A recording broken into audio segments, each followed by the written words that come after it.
انی کنت من الظالمین، اور انہوں نے کیا، بے شک کہ میں ہی ظلم کرنے والوں میں سے ہوں۔ پھر اس کا کیا ہوا کہ پھر اللہ سبحانہ تعالیٰ نے ان کی اس پکار کا جواب دیا، فاستجبنا لہ، اللہ تعالیٰ نے آگے سے جواب کیا دیا کہ ہم نے اس کی دعا کو قبول کیا، دعا کو قبول کیا۔ اب یہاں پہ ایک اور بڑا خوبصورت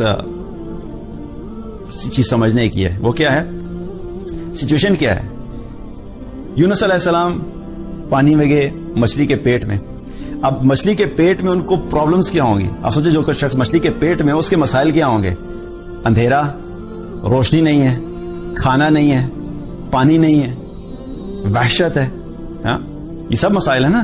تو پھر دعا کیا ہونی چاہیے؟ یا اللہ روشنی کا بندوبست کر دے، یا اللہ پانی کا بندوبست کر دے، یا اللہ آکسیجن تھوڑی سی بڑھا دے، یا اللہ مجھے مچھلی کے پیٹ سے نکال دے۔ دعا تو یہ ہونی چاہیے۔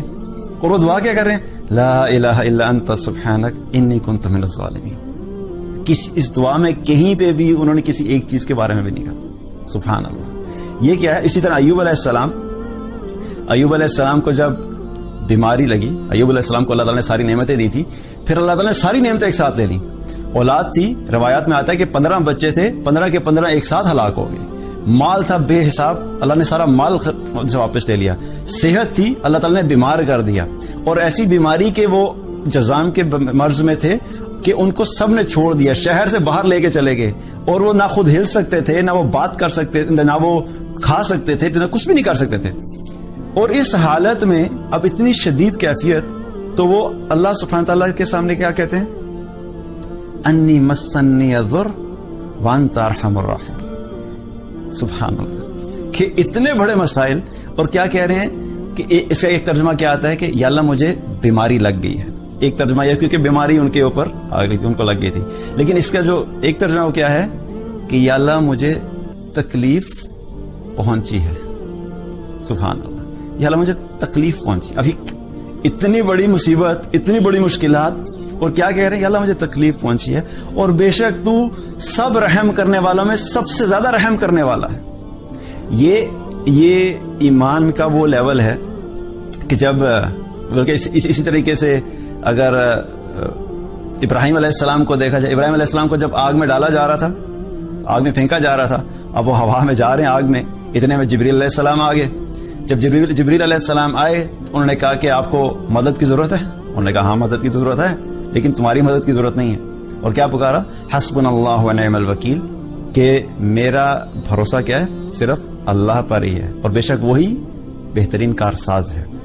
تو یہ ایمان کا وہ لیول ہے کہ ان تینوں سچویشن میں آپ دیکھیں کہ کسی نے بھی اسپیسیفک مصیبت کو نہیں کہا کہ یونس علیہ السلام یہ نہیں کہہ رہے کہ مچھلی کے پیٹ سے نکال دے، ایوب علیہ السلام یہ نہیں کہہ رہے کہ مجھے مال واپس دے دیں، مجھے ویسے ہی صحت یاب کر دیں، مجھے سب کچھ ویسے ہی کر دیں، اور ابراہیم علیہ السلام بھی یہ نہیں کہہ رہے کہ اللہ آگ کو بجھا دیں۔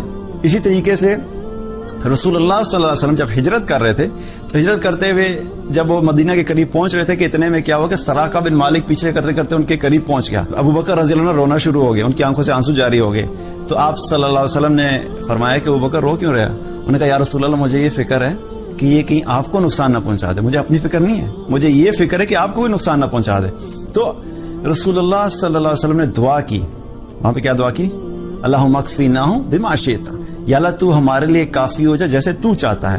اب کیا ہے کہ دعا کیا ہونی چاہیے تھی؟ دعا یہ بھی تو ہو سکتی تھی ہماری سچویشن ہو تو ہم کیا دعا کریں؟ یا اللہ اس کے گھوڑے کو گرا دے، ہم یہی دعا سوچیں گے نا، یا اللہ گھوڑے کی سپیڈ کو سلو کر دے، ہمارے گھوڑے کی سپیڈ کو تیز کر دے۔ پاسبل سولوشنز کیا ذہن میں آتے ہیں، رائٹ؟ یا اللہ کوئی دیوار بیچ میں کھڑی ہو جائے، یا اللہ ہمارے گھوڑے اڑنا شروع ہو جائے اور اس کا گھوڑا چل رہا ہو، ہم اپنے ذہن کے حساب سے سوچتے ہیں۔ لیکن یہ وہ تعلق ہے جو انبیاء علیہ السلام، اور پھر جب ایمان والوں کا بھی ایک لیول ہے، وہ کیا ہے کہ وہ اس سٹیج پہ ہوتے ہیں کہ پھر اللہ کے سامنے اپنی اسپیسیفک چھوٹی چھوٹی مشکلات کی دعا نہیں کرتے، وہ اللہ پہ ایسا کامل توکل ہوتا ہے کہ پھر اپنی ساری زندگی کے معاملات کو اللہ پہ چھوڑ دیتے ہیں۔ یہ ہوتا ہے نا کہ کسی کے ساتھ آپ کی محبت، عقیدت کا اتنا گہرا تعلق ہوتا ہے کہ آپ اس کے سامنے اپنی حاجت کو بیان کرتے ہوئے بھی شرم آتی ہے آپ کو، ہوتا ہے نا ایسا کہ میں اگر اپنی زبان سے کہوں گا کہ انڈائریکٹلی بھی اگر میں کہوں گا کہ اچھا ہمارے گھر میں تھوڑے سا کھانے کا مسئلہ ہے، آپ نے مانگا نہیں لیکن آپ کہتے ہیں کسی کے سامنے جا کے آپ کہتے ہیں کہ میں یہ کہوں گا کہ کھانے کا تھوڑا مسئلہ ہے، تو انڈائریکٹلی بھی جو ہے پتہ لگ جائے گا، تو اچھا نہیں لگتا کہ وہ مجھے پیسے دے دے کہ وہ یہ نہ سمجھے کہ میں نے اس سے پیسے مانگے ہیں، رائٹ؟ تو کیا ہے کہ انڈائریکٹلی اتنی بڑی مصیبت میں، اتنی بڑی مشکلات میں ہے، لیکن دعائیں کیا کریں؟ اللہ کی بڑائی، اللہ کی پاکی، کہ اللہ کو پتہ ہے، اللہ کو پتہ ہے کہ میری کیا سچویشن ہے، اللہ تعالیٰ خود ہی راستے نکال دے گا۔ اب اس کا مطلب یہ نہیں ہے کہ ہم کوئی خاص اسپیسیفک دعا مانگ نہیں سکتے، مانگ سکتے ہیں، اس میں کوئی ممانعت نہیں ہے۔ اگر آپ کو مال کی تنگی ہوئی ہے تو اللہ سے ہم مانگ سکتے ہیں کہ اللہ ہمارے رزق میں برکت عطا فرما دے۔ بیماری ہوئی تو آپ دعا کر سکتے ہیں کہ اللہ ہماری اس بیماری کو دور فرما دے، یہ سب ٹھیک ہے۔